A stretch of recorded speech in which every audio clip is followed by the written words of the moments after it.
Сәлем, достар, қалдарыңыз қалай? Мен бүгін осы детокс жайлы айтып өтейін, өйткені сұрақтар өте көп.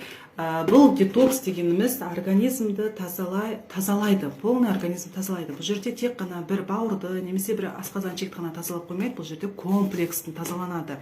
Даже вот қанның құрамынан бастап тазалайды. Қанды сұйылтады, даже вот клеткаларға дейін тазалап шығарады. Енді мен продукциялар жайлы ішіндегі қысқаша айтып өтейін. Мұның ішінде ассимилятор деген болады. Ассимилятор деген продукт ол біздің асқазан ішек жолдары жұмыстарын жақсартады.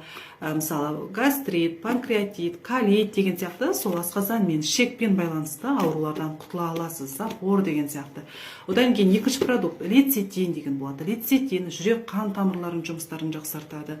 Клеткалардың обновление болуына көмектеседі. Жаңа клеткалардың ең бастысы бауырды тазалайды. Бауыр, ұйқы безі, өт деген сияқты бауырдың жанында тұратын бүкіл органдарды тазалай алады. Өйткені бізде бауыр деген ол бізде білесіздер, фильтр ол адамда.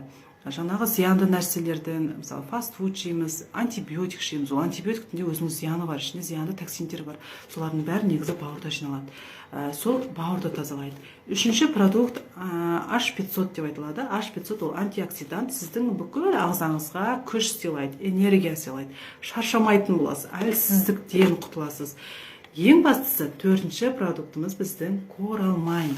Коралмайн деген ол күніне 1,5 литр суға салып отырып ішесіз. Не үшін? Өйткені біздің ішіп жатқан суымыз қазір фильтрден ішеміз ғой. Ол фильтрден тазаланған кезде ол судың құрамындағы бүкіл ағзаға керек минералдардың бәрі тазаланып кетеді. Ол просто өлі су болып қалады. Просто сіз өлі су ішіп жатсыз. Судан ешқандай пайда жоқ деген сөз. Минерал жоқ, витамин жоқ. Ол сол суды мынау тірілтеді. Өйткені құрамында 70 түрлі макро, микро элементтер бар. Сіз мысалы ішінде саше болады. Бір сашесін 1,5 литр суға салатын болсаңыз, даже ішінен өзінен жаңағы витаминдер, минералдар бөліп жатқандар көзбен де көруге болады. Вот сол суды тірілтеді. Сіздің сол суыңыздың өзі бір құнарлы болады. Сол судың өзі емді болады. Өйткені сол су арқылы сіздің қаныңыз айналымы дұрысталады. Сол кезде адамда давление дұрысталады, бас ауруы кетеді деген сияқты. Қандағы холестеринді дұрыстайды. Сондықтан да бұл біздегі детокс ағзаны толықтай тазалайды. Мысалы, біздің ерекшелігіміз де осы. Барлық компанияларда бар детокс, бар очистка, бар неше түрлі. Именно біздің компанияның ерекшелігі бүкіл ағзаның бәрін тазалап келіп, артынан полный сумен тазалап шығады. Бұл дегеніміз полный ағзаға перезагрузка жүреді деген сөз. Сондықтан бұл ең керек.